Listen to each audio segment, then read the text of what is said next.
ሰላም ጤና ይስጥልን ተመልካቾቻችን የአፍሪካን ሬኔሳንስ ቴሌቪዥን ዜናዎች ከዚህ በማስከተል ይቀርባሉ። በቅድሚያም አርዕስተ ዜናዎችን እንሆ። ህወሓት ያወጣው አዲስ አዋጅ የክልሉ ፕሬዝዳንትን የሰራዊቱ አዛዥ እንዲሆኑ የሚፈቅድ እንደሆነ ተሰማ። ሴት አረጋውያን ጾታዊ ጥቃት እየደረሰባቸው መሆኑ ተገለጸ። አዳዲሶቹ የኢራን መሪዎች ሀገሪቱን የዘመናት የጥንቃቄ ካባ አውልቀው የፈራ ይመለስ በሚል እሳቤ እስራኤልን በሚሳኤል እያጋዩ መሆኑ ተነገረ።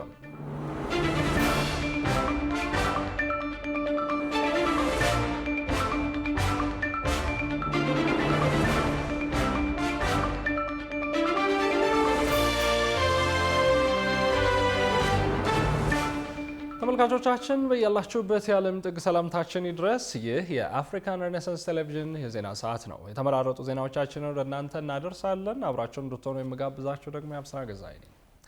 ወደ ቀዳሚ ጉዳያችን ስናልፍ ህወሓት ያወጣው አዲስ አዋጅ የክልሉ ፕሬዝዳንት የሰራዊቱ አዛዥ እንዲሆን የሚፈቅድ እንደሆነ ተሰማ።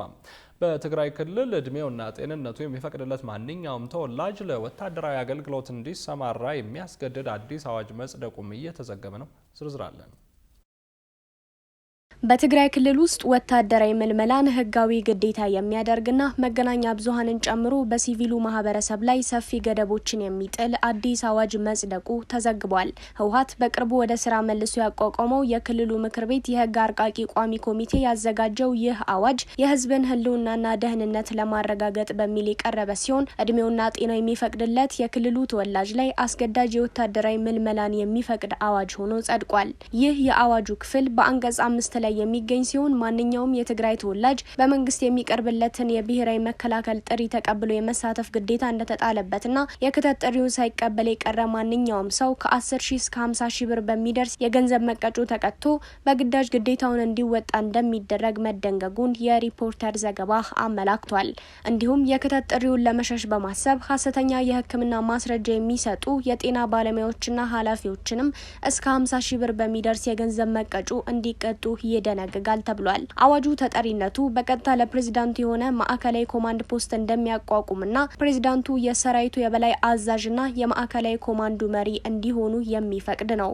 በዚህ መዋቅር ስር የጸጥታ አካላትና መርማሪ ፖሊስ ወንጀል ተፈጽሟል ወይም ሊፈጸም ነው የሚል ምክንያታዊ ጥርጣሬ ካላቸው ያለ ፍርድ ቤት ትዕዛዝ ማንኛውንም ተጠርጣሪ የመያዝና በማንኛውም የስራ ቦታና መኖሪያ ቤቱ ሰፊ ፍተሻ የማካሄድ ያልተገደበ ስልጣን ተሰጥቷቸዋል። በአዋጁ ውስጥ ሌላው አነጋጋሪ አንቀጽ የሆነው ክፍል በመገናኛ ብዙሃን ላይ የተደነገገው ድንጋጌ ሲሆን አዋጁ የሚዲያ ተቋማትን ፈቃድ የሚሰጥ የሚያድስና የሚቆጣጠር አዲስ መዋቅር እንዲቋቋምና ይህ መዋቅር በጦር ግንባር የተከፈለውን መስዋዕትነትና የትግራይን ህዝብ ትግል የሚያሳንስ ወይም የሚያጠለሽ ንግግር፣ ጽሁፍ ወይም ምስል ያሰራጨ ማንኛውንም ሰው እስከ 15 ዓመት በሚደርስ ጽኑ እስራት የሚቀጣ መሆኑም ተገልጿል። አዋጁ ከወታደራዊ ጉዳዮች ባለፈ የዜጎችን ዕለታዊ ማህበራዊ ህይወት ጭምር ለመቆጣጠር የሚያግዙ ህጎችንም ያጸደቀ ሲሆን በቁማር ወይም በሽሻ ቤቶች ስራ ላይ የተሰማሩ ሰዎችን ህዝብን ሊያሸብር የሚችል ከፍተኛ ድምጽ ወይም ሙዚቃ በቤት ውስጥም ሆነ በንግድ ቦታ መክፈትን፣ የጸጥታ አካላት ማንነትን፣ ስምና አድራሻን ሲጠየቁ ፈቃደኛ አለመሆን ወይም የፍተሻ ትዕዛዝን አለማክበርን ለመሰሉ ድርጊቶች ከባድ ቅጣቶችን የሚያስከትሉ መሆኑ ነው የተሰማው። ሴት አረጋውያን ጾታዊ ጥቃት እየደረሰባቸው መሆኑ ተገለጸ።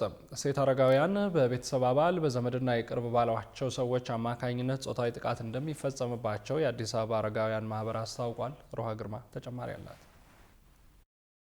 በኢትዮጵያ ጾታዊ ጥቃቶች አሳሳቢ ከሆኑ የሰብአዊ መብት ጥሰቶች መካከል ይመደባሉ። በተለይም በሴቶች ላይ በስፋት የሚስተዋሉ አካላዊና ስነልቦናዊ ጉዳቶች የሚያስከትሉና የማህበራዊ ኑሮን የሚረብሹ ናቸው። በዚህም የአዲስ አበባ አረጋውያን ማህበር ሴት አረጋውያን የቅርብ ባሏቸው ሰዎች አማካኝነት ጾታዊ ጥቃት እንደሚፈጸምባቸው አስታውቋል። ሴት አረጋውያን ላይ ከሚደርሱ ጥቃቶች መካከል አስገድዶ መድፈር፣ የሀብት ዝርፊያና ሌሎች የሞራልና የስነ ምግባር ጥቃቶች እንደሚገኙበት ማህበሩ ገልጿል። በቁጥር የተደገፈ መረጃ ባይኖርም አረጋውያን ከወጣቶች በላይ በተለይም በቤተሰብና የቅርብ በሚሏቸው ሰዎች ጾታዊ ጥቃት እያስተናገዱ እንደሚገኙና የደረሰባቸውንም ጥቃት ወደ ህግ አካላት ለመውሰድ ሀፍረትና ውርደት ስለሚመስላቸው በደሉን አምቀው ይዘው መኖርን እንደሚመርጡ ማህበሩ ገልጿል። አረጋውያን ለሚደርስባቸው ጾታዊ ጥቃት ሌሎች ጥብቅና ካልቆሙላቸው በስተቀር ለራሳቸው መከላከል እንደማይችሉ የተገለጸ ሲሆን ቤትና ንብረታቸውን የተቀሙ አረጋውያን ወደ ማህበሩ መጥተው ሲያመለክቱ ጾታዊ ጥቃት የተፈጸመባቸው ግን ዝምታን እንደሚመርጡ ተገልጿል። ጾታዊ ጥቃት የተፈጸመባቸው አረጋውያን ለፌስቱላና ለሌሎች የማህፀን በሽታ ተጋላጭ እንደሆኑና አረጋውያኑ በብዛት የደረሰባቸውን በደል ለማንም ለመናገር እንደማይደፍሩ እንዲሁም ከሰው ተቀላቅሎ መኖር ስለሚከብዳቸው በአብዛኛው ቀሪ ዕድሜያቸውን በገዳም ለመኖር እንደሚገደዱ ማህበሩ ገልጿል። ሄልፔጅ ኢትዮጵያ በተለያዩ ጊዜያት ባደረገው ጥናት መሰረት ሴት አረጋውያን ላይ ጾታዊ ጥቃት በከፍተኛ ደረጃ በመፈጸም ላይ ይገኛል። በዚህም እስከ 90 ዓመት የሚደርሱ የዕድሜ ባለጸጋ ሴት አረጋውያን ጾታዊ ጥቃት እንደሚፈጸምባቸው ጥናቱ ያሳያል። ለአረጋውያን የፍትህና የህግ ድጋፍ የሚያደርግ ለብቻ የተመሰረተ መንግስታዊ ተቋም እንደሌለና ሄልፔጅ ኢትዮጵያ ይህንን በአረጋውያን ላይ የሚፈጸም ጥቃት ለመከላከል ፓራሌጋል ግሩፕ አቋቁሞ አረጋውያን የህግ ድጋፍ እንዲያገኙ እየሰራ እንደሚገኝ አስታውቋል። የአዲስ አበባ አረጋውያን ማህበር የአረጋውያን መደፈር ትልቅ አጀንዳ ሆኖ መቅረብ እንደሚኖርበትና ከጠቅላይ ሚኒስትር ጽህፈት ቤት እስከ ፓርላማ ጉዳዩ በትኩረት ሊታይ እንደሚገባ ገልጾ ይህንን ከሞራልና ከባህል ያፈነገጠ ድርጊት የሀገር ሽማግሌዎች፣ የሃይማኖት አባቶችና ማህበረሰቡ በአንድ ላይ ሊያወግዙ እንደሚገባ አስታውቋል። አዳዲሶቹ የኢራን መሪዎች ሀገሪቱን የዘመናት የጥንቃቄ ካባ አውልቀው የፈራ ይመለስ በሚል እሳቤ እስራኤልን በሚሳኤል እያጋዩ መሆኑ ተነገረ። በቅርቡ በእስራኤል መሬት ላይ የፈጸሙት ቀጥተኛ የባለስቲክ ሚሳኤልና የድሮን ጥቃት ይህንኑ አዲስ የጀብደኝነት ምዕራፍ የሚያበስርም ነው ተብሏል። የውጭ ትንታኔና ዓለም አቀፍ ጉዳዮች ዘጋቢያችን ቃል ኪዳን ይጥና ጉዳዩን በዝርዝር ተመልክቶታል። Relations between Iran and the United States have been mostly adversarial since the 1979 Islamic Revolution. ዓለም አቀፉ የፖለቲካ መድረክ ልክ እንደ ግዙፍ የቼዝ ሰሌዳ ነው። ተጫዋቾቹ ስልታቸውን ሲቀይሩ የጨዋታውም ሕግ አብሮ ይቀየራል። በመካከለኛው ምስራቅ ለዓመታት ሲብላላ የቆየው የኢራንና የእስራኤል የጓዳ ውስጥ ጦርነት አሁን መጋረጃው ተገልጦ ወደ አደባባይ ወጥቷል። ሚስጥራዊ የነበሩት ሴራዎች በግልጽ የድሮንና የሚሳኤል እሩምታዎች ተተክተዋል። እዚህ ላይ የሀገራችን አበው ሳይደግስ አይጣላም የሚሉት ብሂል ትዝ የሚለን ኢራን ለዓመታት ስትከተል ለው የነበረውን ስትራቴጂ ቀይራ ይህን ያህል ደፋር እርምጃ ለመውሰድ ስትነሳ በጀርባ ያሰላችው ትልቅ የጂኦፖለቲካዊ ስሌት መኖሩን ቆም ብለን ስናጤነው ነው። መልክና ቅርጹን ይቀይር እንጂ ታሪክ ሁሌም ራሱን ይደግማል እንደሚባለው ወደ ኋላ መለስ ብለን የኢራንን የቀድሞ መሪዎች አካሄድ ስናጤን ዋናው መርሃቸው ስልታዊ ትዕግስት የሚል ነበር። ይህ ማለት ጠላትን በቀጥታ ከማጥቃት ይልቅ በዙሪያው ባሉ የውክልና ኃይሎች ማለትም በሂዝቦላ በሐማስና በሁቲ አማካኝነት የእሳት ቀለበት ውስጥ ማስገባት ነው። እንደ ግሪጎሪያኑ አቆጣጠር በ2020 የኢራን የቁዱስ ኃይል አዛዥ የነበሩት ጀነራል ቃሲም ሱሌይማኒ በአሜሪካ ድሮን ሲገደሉ እንኳን ቴህራን የመረጠችው በጥንቃቄ የተሰላና ውስን የሆነ አጸፋን ነበር። አባቶቻችን እባብን ያየ በልጥ በረየ እንደሚሉት የቀድሞዎቹ መሪዎች ቀጥተኛ ጦርነት ሊያመጣ የሚችለውን የስርዓት መፍረስ አደጋ በመፍራት ከፍተኛ ጥንቃቄ ያደርጉ ነበር። ነገር ግን የዛሬዎቹ የኢራን አዳዲስ መሪዎች ይህን የጥንቃቄ ካባ አውልቀው የጣሉት ይመስላል። የአሁኑ ትውልድ ወታደራዊና የፖለቲካ አመራሮች የፈራ ይመለስ በሚል እሳቤ የእስራኤልን ቀይ መስመሮች በድፍረት እየጣሱ ነው። በቅርቡ በእስራኤል መሬት ላይ የፈጸሙት ቀጥተኛ የባሊስቲክ ሚሳኤልና የድሮን ጥቃት ይህንኑ አዲስ የጀብደኝነት ምዕራፍ የሚያበስር ነው። በዓለም አቀፍ ግንኙነት ውስጥ አፍንጫ ሲመታ ዓይን ያለቅሳል እንደሚባለው በእስራኤል ላይ የሚደርስ ማንኛውም የጸጥታ ስጋት የአሜሪካንንም ልብ ማራዱ አይቀርም። Israel and the United States launched coordinated strikes on targets in the Iranian capital. ሆኖም የኢራን አዳዲስ መሪዎች ይህንን የተለመደ ትስስር ለመበጠስ የሚያስችል አንድ ትልቅ ስንጥቅ አግኝተዋል ይባላል። ይኸውም በአሜሪካና በእስራኤል መሪዎች መካከል ተፈጠረ የተባለው የሀሳብ ልዩነት ነው። ፕሬዚዳንት ዶናልድ ትራምፕ ከእስራኤሉ ጠቅላይ ሚኒስትር ቤንያሚን ኔታንያሁ ጋር ያላቸው ግንኙነት ከቅርብ ጊዜ ወዲህ የሻከረ ይመስላል የሚሉት በርካቶች አወዛጋቢው ሰው ከመካከለኛው ምስራቅ ጦርነት እጃቸውን አውጥተው ከኢራን ጋር አዲስ ዲፕሎማሲያዊ ስምምነት ላይ መድረስ ይቻላል የሚል እምነት እንዳላቸውም ይገምታሉ። በሌላ በኩል ኔታንያሁ የኢራንን የኒኩለርና የነዳጅ ማምረቻ ጣቢያዎች በመምታት ስጋቱን ለአንዴና ለመጨረሻ ጊዜ ማስወገድ ጽኑ ፍላጎታቸው መሆኑን ተከትሎም ኢራንም ይህንን የሁለቱን አጋሮች የፍላጎት መቃረን በሚገባ እየተጠቀመችበት መሆኑ ነው የተመላከተው። በዚህም የኢራን መሪዎች ጦርነቱ አያዋጣንም ብለው እጃቸውን አጣጥፈው የሚቀመጡበት ዘመን ማብቃቱን የሚገልጹት ተንታኞች ዛሬ ዲፕሎማሲ ካልሰራ የፋርስ ባህረ ሰላጤን የቀይ ባህርንና የሜዲትራኒያንን የንግድ መስመሮች የጦርነት ቀጠና ለማድረግ እንደ እንደማይመለሱ በተግባር እያሳዩ ነው ባይ ናቸው። ይህ ማለት ደግሞ የዓለም የነዳጅ አቅርቦትና የንግድ እንቅስቃሴ ከፍተኛ አደጋ ላይ ይወድቃል ማለት ነው። በአጠቃላይ የኢራን አዳዲስ መሪዎች የቀድሞዎቹን የስትራቴጂካዊ ትዕግስት መዝገብ ዘግተው አዲስ የኃይል ሚዛን ለመፍጠር የአደባባይ ቁማር እየተጫወቱ ነው የተባለ ሲሆን ይህ አካሄዳቸው ለራሳቸውም ሆነ ለቀጠናው ትልቅ አደጋ ያለው ቢሆንም የዓለምን የጂኦፖለቲካ ትኩረት ግን በውድም ባይሆን በግድ መሳብ ችሏል ይባላል። የሆነው ሆኖ ውሃ ሲወስድ እያሳሳቀ ነው እንደሚባለው ይህ በየጊዜው እያደገ የመጣው የኃይል ፉክክር ቀጠናውን ሳያስቡት ወደማይወጡት አጠቃላይ የጦርነት ማጥ ውስጥ ይዞት እንዳይገባ የብዙዎች ስጋት መሆኑ የተነገረ ሲሆን የኢራን አዲስ የቼዝ ጨዋታም ወደፊት አሜሪካን፣ እስራኤልን እና አጠቃላይ ዓለምን የት ላይ እንደሚያሳርፋቸውም ጊዜ የሚፈታው እንቆቅልሽ ነው እየተባለ ነው። But sanctions, isolation, economic strain and growing public discontent brought repeated የእስልምና እምነት ተከታዮች ከባንክ አገልግሎት የራቁ ናቸው ተባለ። ከወለድ ነፃና የሸሪያን ሕግ ያከበረ የባንክ አገልግሎት ቢስፋፋም በኢትዮጵያ ንግድ ባንክ 8.5 ሚሊዮን ደንበኞች ብቻ የቁጠባ ሂሳብ አገልግሎት ተጠቃሚ መሆናቸው ተገልጿል። ብዙን እንዳለ ዝርዝር አለው። በአንድ ሀገር ውስጥ የፋይናንስ አገልግሎት ተደራሽ ያልተደረገለት የህብረተሰብ ክፍል ካለ የተሟላ ኢኮኖሚያዊ እድገትን ማረጋገጥ ስለማይቻል የፋይናንስ አካታችነት ዛሬ ላይ በዓለም ኢኮኖሚ ውስጥ ግዴታ እንጂ ምርጫ አይደለም። የኢትዮጵያ ንግድ ባንክም በእምነታቸው ምክንያት ከባንክ አገልግሎት ርቀው የነበሩ ማህበረሰቦችን ለማገልገል ከወለድ ነፃ የባንክ አገልግሎት በሀገራችን እንዲጀመር ፈርቀዳጅ በመሆን አገልግሎቱን ከጀመረበት ጥቅምት 2006 ጀምሮ በወለድ ምክንያት ከፋይናንስ ስርዓቱ ተገለው የነበሩ የህብረተሰብ ክፍሎችን ወደ መደበኛ የኢኮኖሚ ስርዓት እንዲገቡ ግንባር ቀደም ሚና በመጫወት ላይ ይገኛል። ነገር ግን የእስልምና እምነት ተከታዮች ከባንክ አገልግሎት የራቁ ናቸው ሲሉ የኢትዮጵያ ንግድ ባንክ ፕሬዝዳንት አቤሳኖ ተናግረዋል። ለችግሩ ዋና ምክንያት የሃይማኖቱ አባቶች የእምነቱ ተከታዮችን ከባንክ ራቁ እያሉ በማስተማራቸው እንደሆነ ተናግረዋል። ይህ የሆነው በጊዜው የነበሩት ባንኮች የንግድ ባንኮች ብቻ በመሆናቸው ከባንክ ስርዓት እንዲገለሉ ሆኗልም። ማህበረሰቡም የቆየውን ትምህርት በመያዝ አሁንም የተጠቃሚው ቁጥር ዝቅ እንዲል ምክንያት ነው ብለዋል። ባንኩ ወደ ማህበረሰብ ለመድረስ በርካታ ጥረቶችን ቢያደርግም ከዚህ ቀደም የነበሩ ትምህርቶች እንቅፋት እንደሆኑበት ነው የገለጹት። የሙስሊሙ ህብረተሰብ ከባንክ የራቀ ነው። ይሄም የራሱ ምክንያት አለው። በዓለምም በእርግጥ ሌስ ኢንክሉድድ ናቸው ከተባሉ ሶሳይቲዎች የእስልምና እምነት ተከታዮች ናቸው። ለዚህ ነው ትኩረት ተደርጎ ድርጅቶችም የማህበረሰብ ልማት ላይ ያተኮሩ ተቋማትም የተለየ ትኩረት ያደረጉበት። በተለየ ሁኔታ ይህን ህብረተሰብ ስለሚወዱ አይደለም። በተለየ ሁኔታ የህብረተሰብ ከፋይናንስ ኤክስክሉድድ ስለሆነ ነው። ኢትዮጵያ የከፋ ቢሆንም በሌላው ዓለምም ችግር አለ። የችግሩ ምንጭ ደግሞ የሃይማኖት አባቶች ናቸው። ባንክ ጋር እንዳይደርሱ ብሎ ስላስተማሯቸው ነው ቤዚካሊ። እና ይህንን ያንን ካልቸር ለመስበር ትልቅ ፈተና ነው የሆነው። ባንክ ጋር እንዳይደርሱ የተባሉት ኮንቬንሽናሊ የሚታወቁ ባንኮች ወለድን የመሰረት ያደረገ የባንክ አገልግሎት ያቀርቡ ስለነበረ ነው። አሁን እንግዲህ ከጊዜ በኋላ ይሄ ነገር ትኩረት ተደርጎ ይሄ ህብረተሰብ መገለሉ አንድም በኢኮኖሚ ላይ ጫና እየፈጠረ የሙስሊም ህብረተሰብ ቀደም ብሎ በሃይማኖት ወለድን መሰረት ያደረጉ ባንኮች ደጅ አትድረሱ ብሎ ስላስተማሯቸው ባንኮች አሁን ያን ተረድተው ለነሱ የሚሆኑ አገልግሎቶች ማቅረብ ቢጀምሩም ስቲል ያ ትምህርት አሁንም ያልተረዱ የሃይማኖት አባቶች አሉ። አሁንም ትምህርቱን ይዘው ሌላ ነገር መስማት የቸገራቸው እጅግ ከፍ ያለ የህብረተሰብ ቁጥር ስላለ ነው።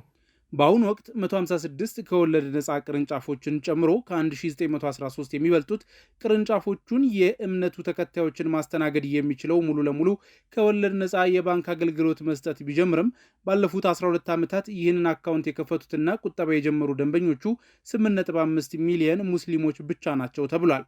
የኢትዮጵያ ንግድ ባንክ የወለድ አልባ ምክትል ፕሬዚዳንት ሸምሱ ባዲቻ ከወለድ አልባ ደንበኞች ከ293 ቢሊዮን ብር በላይ ተቀማጭ መሰብሰብ መቻሉን ገልጸው ከተሰበሰበው ተቀማጭም 220 ቢሊዮን ብር በተለያዩ የሥራ ዘርፎች ላይ ለተሰማሩ ደንበኞች የወለድ ነፃ ፋይናንስ ማቅረባቸውን ለአርትስ ገልጸዋል። ከዚህ ጋር ተያይዞ ያው ባንካችን ያው ለብዙ የፋይናንሻል ሴክተር ፈርቀዳጅ ነው።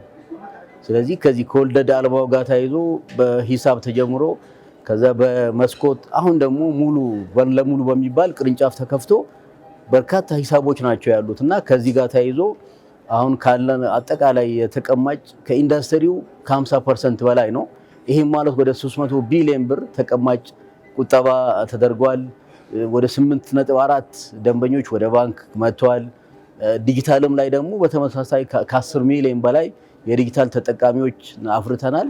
ይሄን ደግሞ የተሰበሰበውን ገንዘብ ደግሞ ወደ ማህበረሰቡ ፋይናንሱን ለሚፈልጉ ሰዎች ደግሞ ከ230 ቢሊዮን ብር በላይ ለተለያዩ ተቋማት እንዲሁም ደግሞ ለጥቃቅን ተበዳሪዎቻችን ሸሪዓውን ተከትሎ ብድሩን ማቅረብ ተችሏል ማለት ነውና ይሄን ነው አጠናክረን ለማስቀጠል ጥረት እያደረግን ያለ ነው። ይህ የተገለጸው የኢትዮጵያ ንግድ ባንክ ከኤፍኤስዲ ኢትዮጵያ ጋር በመተባበር ከወለድ ነፃ የባንክ አገልግሎት ተደራሽነትን የማስፋት ንቅናቄ መድረክ ባዘጋጀበት ወቅት ነው። ከሰኔ 18 2018 እስከ መጋቢት 2019 ዓ.ም የሚቆየው ይህ ንቅናቄ አካታች የባንክ አገልግሎት ለሁሉም በሚል መሪ ቃል ይካሄዳል። ይህ አገልግሎት ከፋይናንስ አገልግሎት ተገለው ለሚገኙ የእስልምና እምነት ተከታዮች የተዘጋጀ ነው። በአፋር፣ ኦሮሚያ፣ ሶማሊያ፣ አማራ እንዲሁም በማዕከላዊ ኢትዮጵያ በሚገኙ 241 ወረዳዎች ላይም ይተገበራል ተብሏል። ከግማሽ ሚሊዮን በላይ አዳዲስ ከወለድ ነፃ የባንክ አገልግሎት ተጠቃሚዎችን ተደራሽ ለማድረግ ይሰራል ያሉት የባንኩ ፕሬዝዳንት አቢሳኖ የሃይማኖት አባቶች የእምነቱን ተከታዮች በማስተማር የሸሪያን ሕግ ባከበረ መልኩ የባንክ ተጠቃሚ እንዲሆኑ ማስተማር እንዳለባቸው ጥሪ አቅርበዋል። ተመልካቾቻችን አሁን ደግሞ ባለፉት 24 ሰዓታት የተፈጠሩ የምርጫ ጉዳዮችን ሰብሰብ አድርገን ወደ እናንተ የምናቀርብላችሁ ይሆናል። የተመራረጡ መረጃዎቹን ይስሐቅ እንድሪስ እንደሚከተለው ያቀርባቸዋል። የኢፌዴሪ ሕገ መንግሥት አንቀጽ 38 የመምረጥ እና የመመረጥ መብትን ይደነግጋል። እኛም ዕለታዊ የምርጫ ነክ ጉዳዮች የሚቀርቡበት የዘገባ መሰናዷችንን አርትስ 38 ብለነዋል። ይህ የምርጫ ዘገባ በአርትስ ቴሌቪዥን የገቨርናንስ ዴስክ ተዘጋጅቶ የሚቀርብላችሁ ነው። የኢትዮጵያ ብሔራዊ ምርጫ ቦርድ የመጀመሪያ ዙር የ24 ምርጫ ክልሎችን ውጤት አጽድቆ ይፋ አደረገ። የኢትዮጵያ ብሔራዊ ምርጫ ቦርድ ትናንት ሰኔ 2 ቀን 2018 ዓ.ም የመጀመሪያ ዙር የ24 ምርጫ ክልሎችን ውጤት አጽድቆ ይፋ አድርጓል። ከተረጋገጡት ውጤቶች መካከል ከአንድ የህዝብ ተወካዮች ምክር ቤትና ከአንድ የቤንሻንጉል ጉሙዝ ክልል ምክር ቤት ወንበሮች በቀር በሁሉም ብልጽግና ፓርቲ ያሸነፈ ሲሆን የተቃዋሚ ፓርቲ እጩዎች ያሸነፉባቸው 2 ወንበሮች ብልጽግና ፓርቲ እጩዎችን ያላቀረበባቸው መሆኑ ታውቋል። ምርጫ ቦርድ ይህንን ከፊል ውጤት ይፋ ያደረገው ኛውን ጠቅላላ ሀገራዊ ምርጫ ውጤት የማጠቃለል ሂደት በማዕከል ደረጃ የደረሱትን ውጤቶች በማጽደቅ መጀመሩን ባስታወቀበት ጋዜጣዊ መግለጫው ላይ ነው። በዚሁ መግለጫ የምክር ቤት ወንበሮች ውጤቶች የ24 ማለትም የ12 የክልል ምክር ቤትና የ12 የህዝብ ተወካዮች ምክር ቤት መሆናቸው ታውቋል። በዚህም መሰረት ለክልል ምክር ቤት ወንበሮች ማሸነፋቸው ይፋ ከተደረጉት 12 የምርጫ ክልሎች ተወዳዳሪዎች መካከል በኦሮሚያ ክልል ስር የሚገኙት 8 ምርጫ ክልሎች 24 ወንበሮችን እንዲሁም በአማራ ክልል የመቄት 1 እና የጎንደር ዙሪያ 4 ምርጫ ክልሎች 4 ወንበሮችን በጋምቤላ ክልል የዲማ ምርጫ ክልል 10 ወንበሮችን በሙሉ እንዲሁም በቤንሻንጉል ጉሙዝ ኩርሙክ የምርጫ ክልል ካሉ 9 ወንበሮች መካከል 8ቱን በአጠቃላይ 46 ወንበሮችን የብልጽግና ፓርቲ እጩዎች አሸንፈዋል። በቤንሻንጉል ጉሙዝ ክልል ኩርሙክ ምርጫ ክልል ቀሪውን አንድ መቀመጫ የቤንሻንጉል ህዝብ ነጻነት ንቅናቄ ብህነን እጩ የሆኑት አቶ ሀሲል አርባብ ሀሚስ አሸንፈዋል። ለህዝብ ተወካዮች ምክር ቤት ውጤታቸው ይፋ ከሆኑት 12 ምርጫ ክልሎች ውጤቶች መካከልም በተመሳሳይ ሁኔታ 11ዱን የኦሮሚያ ክልል ወንበሮች የብልጽግና ፓርቲ አሸንፏል። በአማራ ክልል የጎንደር ዙሪያ 4 ምርጫ ክልል መቀመጫን ግን ከአማራ ብሔራዊ ንቅናቄ የተወዳደሩት አቶ ጣሂር መሐመድ አሸንፈዋል። ቦርዱ በመግለጫው እንደገለጸው 7ኛው ጠቅላላ ምርጫ ከተካሄደባቸው 501 የህዝብ ተወካዮች ምክር ቤትና 638 የክልል ምክር ቤቶች በአጠቃላይ 1139 ምርጫ ክልሎች መካከል ከሁለቱ በስተቀር በሁሉም ቦታዎች የማዳመር ስራ ተጠናቆ ውጤቱ በየምርጫ ክልሉ ተለጥፏል። የማዳመር ስራቸው ገና ያልተጠናቀቀው የሃላባ 1 እና የቀብሪ በያህ ምርጫ ክልሎች ብቻ ናቸው። የማዳመር ስራቸው ከተጠናቀቁት የምርጫ ክልሎች መካከል እስካሁን ወደ ማዕከል የደረሱት ለህዝብ ተወካዮች ምክር ቤት ከ501 መቀመጫዎች ውስጥ የ353 ምርጫ ክልሎች ሲሆን የተቀሩት 148 ምርጫ ክልሎች በአሁኑ ወቅት በጉዞ ላይ ይገኛሉ ተብሏል። በተመሳሳይ ከ638 የክልል ምክር ቤቶች መቀመጫዎች ውስጥ የ463 ምርጫ ክልሎች ውጤት ማዕከል የደረሰ መሆኑ የተገለጸ ሲሆን የቀሩት የ175 የክልል ምርጫ ክልሎች ውጤቶች በጉዞ ላይ ናቸው። የቦርዱ ዋና ሰብሳቢ ሜላት ወርቅ ኃይሉ የውጤት አሰጣጥ ሂደቱን አስመልክተው በሰጡት ማብራሪያ በአዋጁ መሰረት አጠቃላይ የምርጫ ውጤትን ቦርዱ በአንድ ጊዜ ይፋ የሚያደርግበት ቀን የተቀመጠ ቢሆንም ያንን ቀን ማሳካት ካልተቻለ ግን አዋጁ የመፍትሄ አቅጣጫ ማስቀመጡን ነው የሚገልጹት።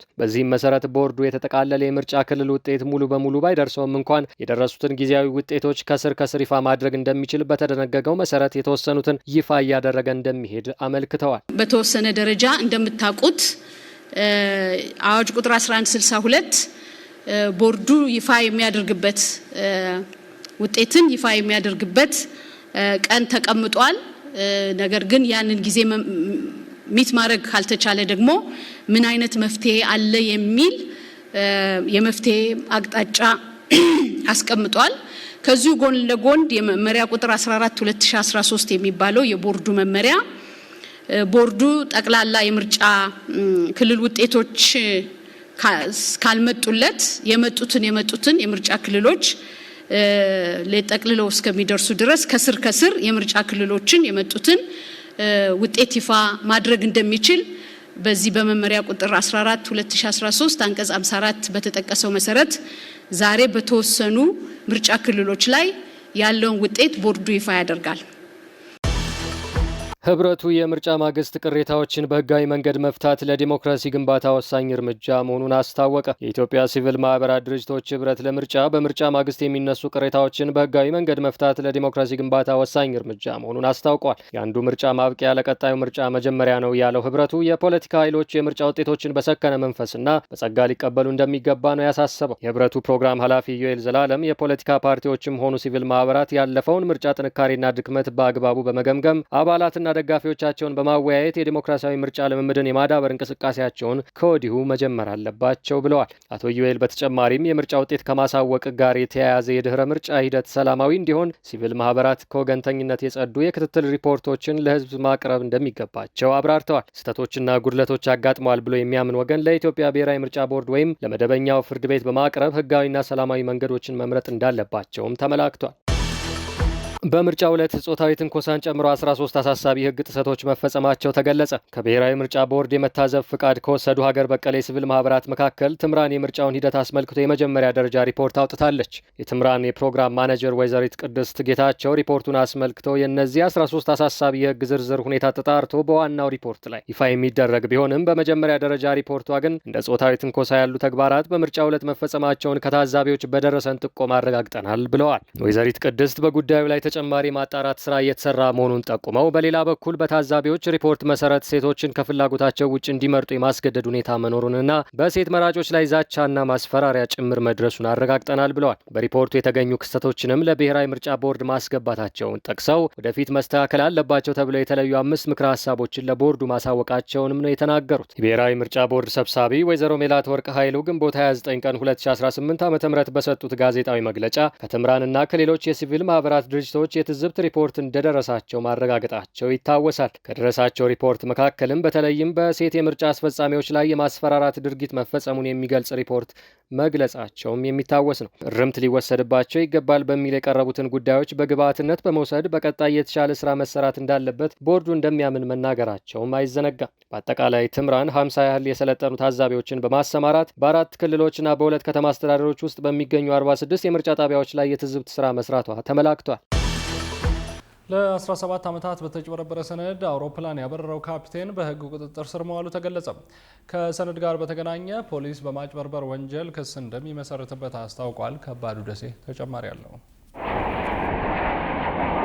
በካናዳ ሕግ መሰረት አውሮፕላን አብራሪዎች ካፒቴን የሚለውን ማዕረግ ለማግኘት በርካታ የጽሑፍ ፈተናዎችን በማለፍ የትራንስፖርት አውሮፕላን አብራሪነት ፍቃድ ማግኘት እንደሚችሉ ይታወቃል። ይህ ካፒቴን ግን ከሀገሪቱ የአውሮፕላን አብራሪነት ፍቃድ ሳይሰጠው ሰነዶችን በማጭበርበር ህጋዊ በማስመሰል ለ17 ዓመታት የዘለቀና ኤር ካናዳ የተባለ አውሮፕላን ሲያበር ቆይቷል። ካፒቴን ጄፍሪ ይባላል። የ59 ዓመት የኦንታሪዮ ነዋሪ ነው። ጄፍሪ በአውሮፓውያኑ 2009 ዓ.ም ካፒቴን ከሆነ ጊዜ አንስቶ በተጭበረበረ ሰነድ አውሮፕላን ያበር እንደነበረ ፖሊስ ደርሶበታል። አየር መንገዱ ባለፈው ዓመት ሐሰተኛ ሰነዶች መሆናቸው እንደተረጋገጠ ወዲያውኑ ከስራው መታገዱን ይፋ ያደረገ ሲሆን በፈቃደኝነት ጉዳዩን ለካናዳ ትራንስፖርት ቢሮ ያሳወቀ መሆኑን ገልጿል። አሁን ላይ በተለያዩ የማጭበርበር ወንጀሎች በመሳተፍ ክስ እንደሚመሰረትበት ታውቋል። አየር መንገዱ አክሎም የመንገደኞች ደህንነት በጭራሽ አደጋ ላይ ያለመውደቁንና ሁሉም አብራሪዎች በየ6 ወሩ የብቃት ስልጠና እንዲወስዱ ይደረጋል ሲል ተናግሯል። ምክትል የፖሊስ አዛዥ የሆኑት ኒክ ማሊኖቪች እንዳሉት ግለሰቡ በኤር ካናዳ ላለፉት 17 ዓመታት አውሮፕላን ሲያበር እንደነበር ገልጸው ስራ የጀመረው በአውሮፓውያኑ ከ1998 ዓ.ም ጀምሮ መሆኑን ተናግረዋል። ይህ ካፒቴን ላለፉት 17 ዓመታት ያለ ትክክለኛ ሰነድ በርካታ የቦይንግ አውሮፕላን እና ከ900 በላይ የሀገር ውስጥና የዓለም አቀፍ በረራዎችን በማድረግ በሚሊዮኖች የሚቆጠር ደሞዝ መቀበሉ ተረጋግጧል። የተጭበረበረ ሰነድ መኖሩ የተደረሰበት ደግሞ ባለፈው ዓመት የተለመደው ምዘና ሲካሄድ መሆኑን ባለስልጣናቱ አስታውቀዋል። የግለሰቡ የአብራሪነት ፍቃድ ላይ ወጥ ያልሆኑ ነገሮች መኖራቸው ከታወቀ በኋላ ለካናዳ ትራንስፖርት ባለስልጣንና ለካናዳ የፌዴራል ትራንስፖርት ቢሮ ጉዳዩ ምርመራ እንዲያደርጉ ተላልፎ ተሰጥቷል። በዚህም የቶሮንቶ አካባቢ ፖሊስ ወዲያውኑ የወንጀል ምርመራ የጀመረ ሲሆን ፍቃዱ ላይ ባደረገው ምርመራ እንዲሁም በመኖሪያ ቤቱ በተደረገ ፍተሻ ሰነዱ የተጭበረበረ መሆኑ ተደርሶበታል። በተደረገው ፍተሻ በማጭበርበር ሐሰተኛ ሰነድ በማዘጋጀትና ሐሰተኛ ማህተም ይዞ በመገኘት በአጠቃላይ በ7 ወንጀሎች ላይ ክስ ተመስርቶበታል። የኤር ካናዳ አውሮፕላን አብራሪው ሙሉ ስልጠና የወሰደና የንግድ አውሮፕላን ለማብረር የሚያስችል ፍቃድ ያለው መሆኑን ገልጾ ነገር ግን በካናዳ ሕግ መሰረት ከሀገሪቱ የትራንስፖርት መስሪያ ቤት የሚሰጠው ፍቃድ የሌለው መሆኑን አስታውቋል። የአየር መንገዱ በመግለጫው ላይ ጉዳዩን በሚገባ እንከታተለዋለን ካለ በኋላ ያሉት አብራሪዎች ላይ ማጣራት ማድረጉንና ተመሳሳይ ችግር አለማግኘቱን ይፋ አድርጓል። ክቡራትና ክቡራን አሁንም የአፍሪካን ሬኔሳንስ ቴሌቪዥን ዜናዎች እንደቀጠሉ ናቸው። ወደ ቀጣዮቹ ጉዳዮቻችን ከመሻገራችን በፊት ይፋዊ የማህበራዊ ገጾቻችንን እናስታውሳችሁ ወደድን። በቴሌቪዥን ስርጭት ያለፏቸውን ፕሮግራሞቻችንን ከ1.8 ሚሊዮን በላይ ሰብስክራይበሮች ባሉት አርትስ ቲቪ ወርልድ ዩቲዩብ ገጻችን በኩል ልትከታተሉ ትችላላችሁ። በተጨማሪም በርካታ ተከታዮችን ባፈራንባቸው በፌስቡክ፣ በቀድሞ ትዊተርና በአሁኑ ኤክስ እንዲሁም በቲክቶክ እና ኢንስታግራም ገጾቻችን በኩል ቤተሰብ መሆን ትችላላችሁ። ከቆይታ በኋላ የተመራረጡ ስፖርታዊ መረጃዎችን ወደ እናንተ እናደርሳለን። ይጠብቁን። የጉምሩክ አዋጅን ለማሻሻል የቀረበውን ረቂቅ አዋጅ በሕዝብ ተወካዮች ምክር ቤት በ24ኛ መደበኛ ስብሰባው መርምሮ አጽድቋል። ረቂቅ አዋጁ በነባሩ አዋጅ ላይ ይታዩ የነበሩ የአፈጻጸም ችግሮችን ለመፍታት የሚያስችሉ አስፈላጊ ድንጋጌዎችን ያካተተ መሆኑም ተጠቅሷል። ስነጻይ ተስፋ ተጨማሪ አላት። የህዝብ ተወካዮች ምክር ቤት የጉምሩክ ማሻሻያ አዋጅ አጸደቀ። ረቂቅ አዋጁ በጉምሩክ ሂደት ውስጥ ፍትሐዊነትን ለማረጋገጥ ምቹ ሁኔታን የሚፈጥር እንዲሁም ሀገራችን ከፈረመቻቸው ዓለም አቀፍ ስምምነቶች ጋር የተጣጣመ እንደሆነም ተገልጿል። በህዝብ ተወካዮች ምክር ቤት የፕላን በጀትና ፋይናንስ ጉዳዮች ቋሚ ኮሚቴ ሰብሳቢ አቶ ደሳለኝ ወዳጄ የሪፖርትና የውሳኔ ሀሳብ ለምክር ቤቱ አቅርበዋል። ይህ ረቂቅ አዋጅ የኮንትሮባንድ ንግድን ለመከላከል የሚደረገውን ጥረት በማጠናከር ረገድ ትልቅ ሚና እንደሚኖረው ህግ አስከባሪው ገልጸዋል።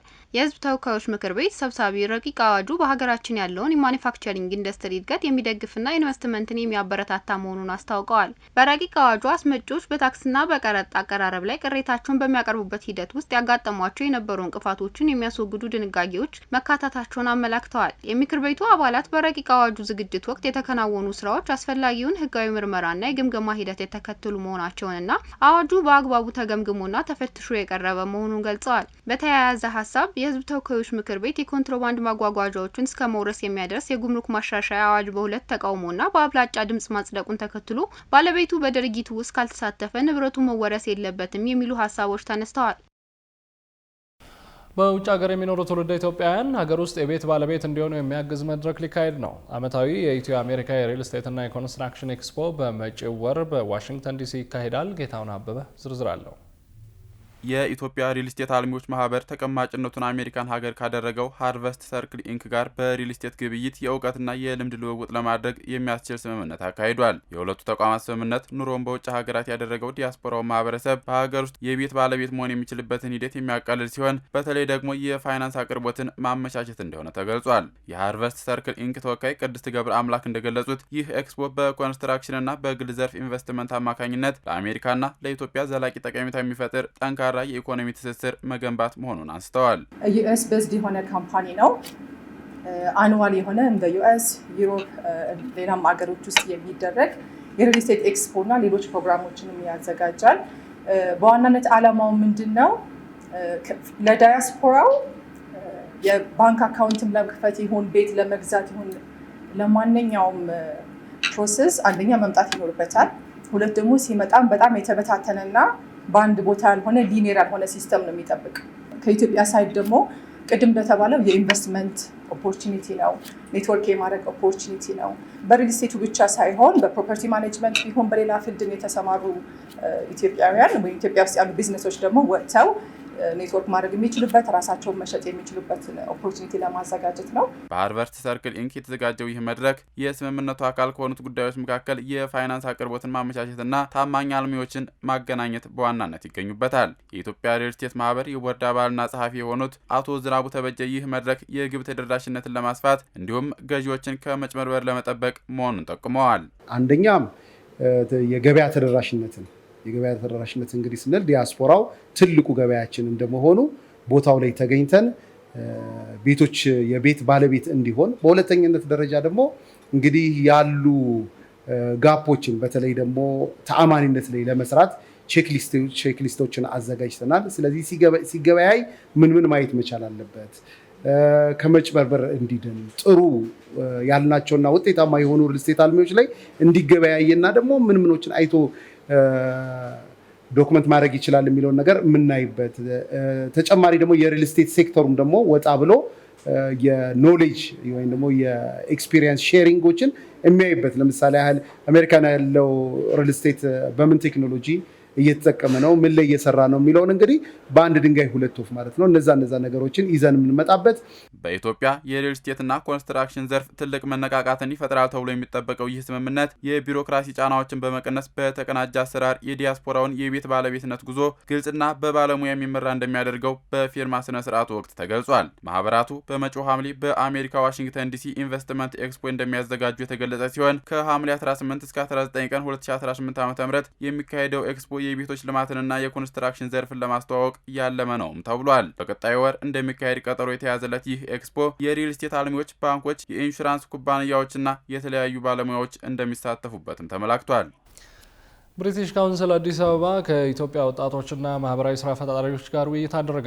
ካውንስሉ ከኢትዮጵያ ወጣት ማህበራዊ ስራ ፈጣሪዎች ጋር በተለይም በአየር ንብረት ጥበቃ ዙሪያ ከሚሰሩ ወጣቶች ጋር ዋና ስራ አስፈጻሚው ስኮት ማክዶናልድ በተገኙበት ውይይት አካሂዷል። በውይይቱ የብሪቲሽ ካውንስል ዋና ስራ አስፈጻሚ ስኮት ማክዶናልድ የፋሽን ዲዛይን እና በአየር ንብረት ጥበቃ ዙሪያ ለሚሰሩ ወጣቶች ያላቸውን ድጋፍ ገልጸዋል። በብሪቲሽ ካውንስልና በሶሻል ኢንተርፕራይዝ ኢትዮጵያ ትብብር የተዘጋጀው ይህ ወርሃዊ መድረክ ወጣት ዲዛይነሮች በአካባቢ ጥበቃ ላይ ያተኮረ የፈጠራ ስራዎቻቸውን፣ ተግዳሮቶቻቸውንና የስራ ዕድሎችን በስፋት እንዲዳስሱ ትልቅ መድረክ እንደፈጠረም ተገልጿል። ስራ አስፈጻሚው በንግግራቸው ወቅት የኢትዮጵያ ወጣቶች የፈጠራ አቅምና መሪነትን ያደነቁ ሲሆን ወጣቶች የነገ መሪዎች ብቻ ሳይሆኑ የዛሬው የለውጥ ዋነኛ ምሰሶዎች መሆናቸውን አስገንዝበዋል። ክቡራን ተመልካቾቻችን በቀጣይ የምናመራው የተመራረጡ ስፖርታዊ መረጃዎችን ወደ እናንተ ወደምናደርስበት መሰናዷችን ነው። ስፖርታዊ መረጃዎቹ ባልደረባችን ጌታውን አበበ እንደሚከተለው ይቀርባሉ። ከመረጃዎቹ ጋር መልካም ቆይታ።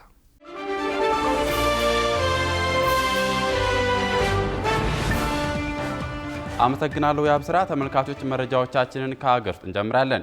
ወደ ዓለም ዋንጫው ለማለፍ የ180 ደቂቃ ዕድሜ ብቻ የቀረው የኢትዮጵያ ከ17 ዓመት በታች ሴቶች ብሔራዊ ቡድን በነገው ዕለት የወዳጅነት ጨዋታ እንደሚያደርግ ተገለጸ።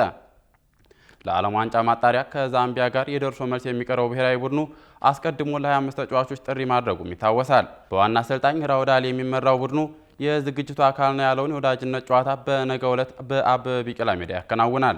ብሔራዊ ቡድኑ በዓለም ዋንጫ የመጨረሻ ዙር ማጣሪያ ከዛምቢያ ጋር ለሚያደርጋቸው ሁለት ወሳኝ ጨዋታዎች ዝግጅት ከዩጋንዳ ጋር በነገው ዕለት ማለትም ሐሙስ ሰኔ 4 ቀን የወዳጅነት ጨዋታውን ከጠዋቱ 3 ሰዓት ላይ እንደሚያደርግ የኢትዮጵያ እግር ኳስ ፌዴሬሽን ይፋ አድርጓል።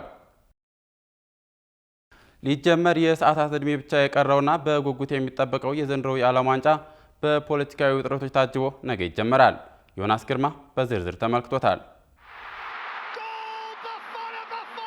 በ48 ሀገራት መካከል በ1248 ተጫዋቾች ተፋላሚነት ለሚደረገው ታሪካዊ የዓለም ዋንጫ ሜዳው ላይ የማስጀመሪያ ፊሽካ ከመነፋቱ አስቀድሞ ከሜዳ ውጭ ያሉ ፖለቲካዊ ትኩሳቶች አየሩን ሞልተውታል። የዘንድሮ ውድድር በታሪክ ከፍተኛ ቁጥር ያላቸው ሀገራት የሚሳተፉበት መሆኑ የስፖርቱን ተደራሽነት የሚያሰፋው ቢሆንም ከጀርባው ግን ዓለም አቀፍ ፖለቲካዊ፣ ዲፕሎማሲያዊ ፍላጎቶችና የሀገራቱ ሽኩቻዎች ጥላ ሳርፈውበት ሰንብተዋል። በርካታ ተንታኞች የስፖርቱ ታላቅ መድረክ ለፖለቲካዊ መጠቀሚያነትና ለገቢ ማጋበሻነት እየዋለ ነው በሚል ስጋታቸውንም እየገለጹ ይገኛሉ። ከዚህ ባሻገር ግን $20 ሚሊዮን የሚያወጣውን የዓለማችን ውዱን ዋንጫ የትኛው ሀገር ይዞት ይመለሳል የሚለው ጥያቄም የበርካቶችን ቀልብ የሳበ ጥያቄ ሆኗል። ትክክለኛ የእግር ኳስ ግምቶችን በመስጠት አንቱታን ያተረፈው ዝነኛው የኦፕታ ሱፐር ኮምፒውተር የ2010 አሸናፊ ስፔንን በ16.1 በመቶ ቀዳሚ የዋንጫ ተፎካካሪም አድርጓታል። ታዲያ ከዚህ ከኮምፒውተሩ ግምት በተቃራኒው ጎል.ኮም በታዳጊው ኮከብ ላሚን ያማል ላይ ተንጠልጥላለች ያላትን ስፔንን ሳትጠበቅ በጊዜ ከውድድሩ ተሰናብታ ወደ ቤቷ ልትመለስ ትችላለችም ብለዋል። ቢሆንም ግን ኦፕታ ሱፐር ኮምፒውተር ግድ የለም የዋንጫው አሸናፊ ስፔን ትሆናለች ሲል በግምቱ ጸንቷል። የ2018 አሸናፊዋ ፈረንሳይ በ12.8 በመቶ እንዲሁም እንግሊዝ በ11 በመቶ በቅደም ተከተል ተከታዩን የኦፕታ አሸናፊነት ግምትም ወስደዋል። ከኮምፒውተሩ በተጨማሪ የዓለማችን ዕውቅ ባለሙያዎች ግምቶቻቸውን በሁለት ጎራም ከፍለው ሰጥተዋል። እንደ አላን ሸረር፣ ኦሊቨር ጅሩድ እና ቶኒ ፕሉስ ያሉት 9 ታዋቂ የቢቢሲ ተንታኞች ፈረንሳይ ዋንጫውን ትወስዳለች ሲሉ ዋይን ሮኒ እና ጆ ሃርትን ጨምሮ 7 ተንታኞች ደግሞ ለእንግሊዝ ቅድመ ግምት ድምጻቸውንም ሰጥተዋል። ማይካ ሪቻርድስ ግን ብቸኛው ከኦፕታ ግምት ጋር በመስማማት የዋንጫ ግምቱን ለስፔን የሰጠ ተንታኝም ሆኗል። በሊዮኔል ሜሲ እየተመራች የ2022 የዓለም ዋንጫ አሸናፊው አርጀንቲናና በክርስቲያኖ ሮናልዶ የምትመራው ፖርቹጋልም እንዲሁ ከዋናዎቹ ግምቶች ውስጥ የሚገኙ አገራት ናቸው። በሌላ በኩል ለዋንጫ ከፍተኛ ግምት ከሰጣቸው አገራት በተቃራኒ በዘንድሮ የዓለም ዋንጫ አስከፊ ውጤት አስመዝግበው ቀድመው ሊሰናበቱና የውድድሩ ትልልቅ ተስፋ አስቆራጭ ቡድኖች ሊሆኑ የሚችሉ አገራትን የጎል.ኮም ድረገጽ የስፖርት ተንታኞች ይፋ አድርገዋል። እንደ ተንታኞቹ ገለጻ በሁሉም ዓለም ዋንጫዎች በመሳተፍ ታሪክ ያላቸው ብራዚሎች በጣሊያናዊው አለቃቸው ካርሎ አንቸሎቲ እየተመሩ ዘንድሮም ታሪክ ለመስራት ወደ አሜሪካ የተጓዙ ቢሆኑም ከምድባቸው ውስጥ አስቀድመው የመውደቅ ዕድልም አላቸው ተብለዋል። በተመሳሳይ የ2014 የመድረኩ አሸናፊዎችና ባለፉት 2 ዓለም ዋንጫዎች ቆሌያቸው የተገፈፈባቸው ጀርመኖች አሁንም ሩቅ ሊጓዙ እንደማይችሉም ተገምተዋል። የ2024ቱን የአውሮፓ ዋንጫ አንስታ ለዘንድሮ ውድድር በኦፕታ ቀዳሚ ተገማች የሆነችው ስፔንን ብትሆን ሌላኛዋ የስጋት ቀጠና ውስጥ ያለች ሀገር ናት ሲል ጎል.ኮም ገልጿል። የስፖርት ተንታኞች እንደሚሉት ስፔን በኮከቡ ላሚን ያማል ላይ ከመጠን በላይ ጥገኝነትን ያሳየች ሲሆን ያማል ደግሞ ከባርሴሎና ጋር ከባድ የውድድር ዓመት አሳልፎ በጉዳትና በድካም ስሜት ውስጥ ሆኖ ወደ ውድድሩ መግባቱ ቡድኑን ለከፍተኛ አደጋ ሊያጋልጠው እንደሚችልም ተጠቁመዋል። የፖለቲካ ጫናና የተንታኞቹ ግምት እንዳለ ሆኖ ነገ ኳስ ሜዳ ላይ መሽከርከር ስትጀምር ሁሉም ከሜዳ ውጭ ያሉ ድምጾች ጸጥ ማለታቸው አይቀሬን የተባለለት ውድድሩ 48ቱ ሀገራት ለክብራቸው የሚፋለሙበት የዘንድሮ የዓለም ዋንጫ ለሚቀጥሉት 39 ቀናት መላውን ዓለም በአንድ ስሜት እንደሚያስተሳስርም ይጠበቃል። ታዲያ ዘንድሮ በ3 ሀገራት ጣምራ አዘጋጅነት የተደገሰው ትልቁ የእግር ኳስ ድግስ ነገ ምሽት በይፋ የሚጀምር ይሆናል። አርጀንቲናዊ ኮከብ ጁሊያን አልቫሬዝ በታላላቅ የአውሮፓ ክለቦች እየተፈለገ ይገኛል። ሪያል ማድሪድ 150 ሚሊዮን ዩሮ አቅርቦ ውድቅ እንደተደረገበት ተነግሯል። በተጨማሪም ባርሴሎናና አርሰናል የተጫዋቹ ፈላጊ ክለቦች ቢሆኑም አትሌቲኮ ማድሪድ 500 ሚሊዮን ዩሮ የውል ማፍረሻ እንዳስቀመጠለት ተገልጿል። ዝርዝር አለን። በፈረንጆቹ ጥር 31 ቀን 2000 ዓ.ም በአርጀንቲና ኮርዶባ ግዛት ካልቺን በተባለች ቦታ የተወለደው አርጀንቲናዊ ኮከብ ጁሊያን አልቫሬዝ እግር ኳስ መጫወት የጀመረው አትሌቲኮ ካልቺን ለተባለው የአካባቢው ክለብ ነበር። ገና በ11 ዓመቱ ለሙከራ ወደ ሪያል ማድሪድ ያመራ ሲሆን በዕድሜ ገደብ ምክንያት ሳይሳካለት ቢቀርም በኋላ ግን ታዋቂውን የሪቨር ፕሌት አካዳሚ በመቀላቀል ወደ ዋናው ቡድን ማደግ ችሏል። ሸረሪት በሚባል ቅጽል ስም የሚጠራው የወቅቱ የዓለም ሻምፒዮን በደቡብ አሜሪካው ክለብ የኮፓ ሊበርታዶረስን ዋንጫ ጨምሮ በርካታ ድሎችን ካሳካ በኋላ በ2022 ወደ እንግሊዙ ማንቸስተር ሲቲ ማምራት ችሏል። በማንቸስተር ሲቲ የመጀመሪያ የውድድር ዘመኑ የፕሪሚየር ሊግ፣ የኤፍኤ ካፕና የሻምፒዮንስ ሊግ ዋንጫን በአንድ ላይ በማንሳት ታሪካዊ የሶስትዮሽ ስኬት አስመዝግቧል። በነሐሴ 2024 ደግሞ የክለቡን የዝውውር ክብረ ወሰን በሰበረ ከፍተኛ የገንዘብ መጠን የስፔኑን ክለብ አትሌቲኮ ማድሪድን በይፋ መቀላቀሉ የሚታወስ ሲሆን በአሁኑ ወቅት በላሊጋው ክለብ አትሌቲኮ ማድሪድና በዓለም ሻምፒዮኑ አርጀንቲና ብሔራዊ ቡድን ውስጥ አስደናቂ ታሪክ መጻፉን ቀጥሏል። በአሰልጣኞቹ ፍጹም የቡድን ተጫዋች ተብሎ የሚጠራው አልቫሬዝ በመሃል አጥቂነትም ሆነ በክንፍ መስመሮች ላይ የመጫወት ልዩ ብቃት ያለው ሲሆን ባለው ፈጣን እንቅስቃሴ አሁን ላይ በዓለም እግር ኳስ ውስጥ ተመራጭ አድርጎታል። ታዲያ የሪያል ማድሪዱ ፕሬዝዳንት ፍሎሬንቲኖ አልቫሬዝ ባለፈው ሳምንት በድጋሚ ከተመረጡ በኋላ አዲስ ጋላክቲኮ ወደ ስብስባቸው ለመቀላቀል የገቡትን ቃል ተከትሎ ለከተማ ተቀናቃኛቸው አትሌቲኮ ማድሪድ ያቀረቡት የዝውውር ጥያቄ ውድቅ ተደርጎባቸዋል። ሪያል ማድሪድ ለ26 ዓመቱ አርጀንቲናዊ የዓለም ዋንጫ አሸናፊ ያቀረበው የ150 ሚሊዮን ዩሮ ከፍተኛ የዝውውር ሂሳብ አትሌቲኮ ማድሪድ ጥያቄውን ሙሉ በሙሉ ውድቅ ማድረጉን የገለጸ ሲሆን አልቫሬዝን ለመልቀቅ ብቸኛው መንገድ በውሉ ላይ የተቀመጠውን የ500 ሚሊዮን ዩሮ ውል ማፍረሻ መክፈል ብቻ እንደሆነ አስታውቋል።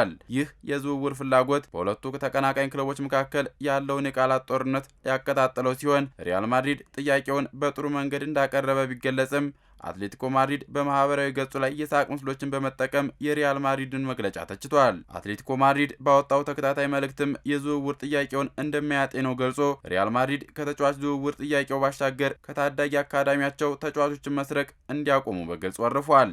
ይህ በአልቫሬዝ ዙሪያ የተነሳው ትኩሳት ክለቡን በቅርቡ ለተረከቡት አዲሱ የሪያል ማድሪድ አሰልጣኝ ጆዜ ሞሪኖ የመጀመሪያው ትልቅ የዝውውር ፈተና ሆኗል። ባለፈው የውድድር ዘመን 20 ጎሎችን በማስቆጠር አትሌቲኮን ለሻምፒዮንስ ሊግ ግማሽ ፍጻሜ ያበቃው አልቫሬዝ ባርሴሎናን ጨምሮ ሌሎች ስማቸው ያልተጠቀሱ የአውሮፓ ታላላቅ ክለቦች የተጫዋቹን ዝውውር ለማስፈጸም የራሳቸውን እንቅስቃሴ እያደረጉ መሆኑ ተገልጿል።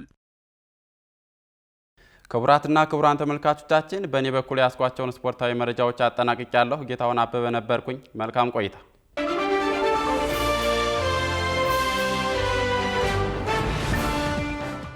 አመሰግናለሁ ጌታሁን። ውድ ተመልካቾቻችን የአፍሪካን ሬኔሳንስ ቴሌቪዥን የሰዓቱ ዜናዎች የተከታተላችሁትን ይመስሉ ነበር። ስለሰጣችሁን ጊዜ ከልብ እያመሰገንን ከዜናዎቹ ጋር የአብስራ ገዛኝ ቆይታ አድርጌያለሁ። ከቀሪ ጣቢያችን ዝግጅቶች ጋር መልካም ጊዜ ተመኘሁ።